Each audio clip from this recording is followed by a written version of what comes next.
রুশ থেকে শুরু করে ফরাসি প্রযুক্তি রয়েছে চতুর্থ পঞ্চম প্রজন্মের যুদ্ধবিমানের বহরও। অথচ বরাবরই যুদ্ধের ময়দানে দুর্বলতার ছাপ রেখেছে ভারতীয় বিমান বাহিনী।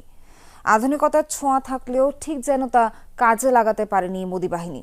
সম্প্রতি পাকিস্তানে হামলা চালাতে গিয়ে 5 ভারতীয় যুদ্ধবিমান ভূপাতিতের ঘটনায় আবারও সমালোচনার মুখে দেশটির বিমান বাহিনী। শ্রীলঙ্কা আবারও রপ্তানিতে শীর্ষে।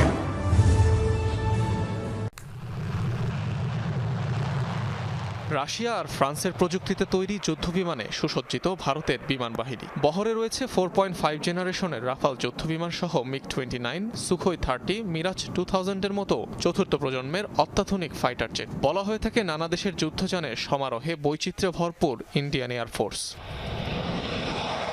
কিন্তু সেই বৈচিত্র্যের যেন দেখা মেলে না রণাঙ্গনে। একের পর এক ভারতীয় যুদ্ধবিমান ধ্বংসের ঘটনায় বারবার প্রশ্নের মুখে পড়েছে নয়াদিল্লি, যার সবশেষ উদাহরণ পাকিস্তানে হামলা চালাতে গিয়ে 5 যুদ্ধবিমান ভূপাতিত হওয়ার ঘটনা।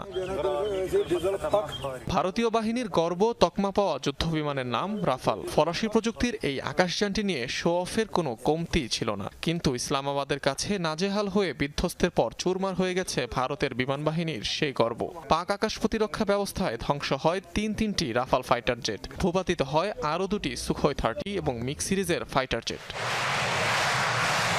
শুধু এই ঘটনাই নয়, 2019 সালে বালাকোটে হামলা চালাতে গিয়ে পাকিস্তানের বিমান বাহিনীর হামলায় বিধ্বস্ত হয় ভারতের একটি মিগ-21 ফাইটার জেট। পরে আটক করা হয় উইং কমান্ডার অভিনন্দনকে। কয়েকদিন আগেও পাকিস্তানি যুদ্ধবিমানের ধাওয়া খেয়ে লাইন অফ কন্ট্রোল থেকে পালায় ভারতের 4টি রাফাল ফাইটার জেট। পরে জানা যায় আকাশ প্রতিরক্ষা ব্যবস্থার মাধ্যমে যুদ্ধযানগুলো রাডার জ্যাম করায় যোগাযোগ বিচ্ছিন্ন হয়ে পড়ে সেগুলো।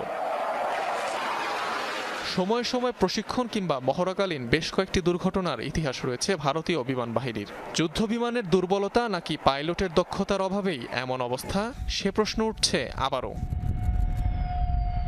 অনিক রহমান, যমুনা নিউজ।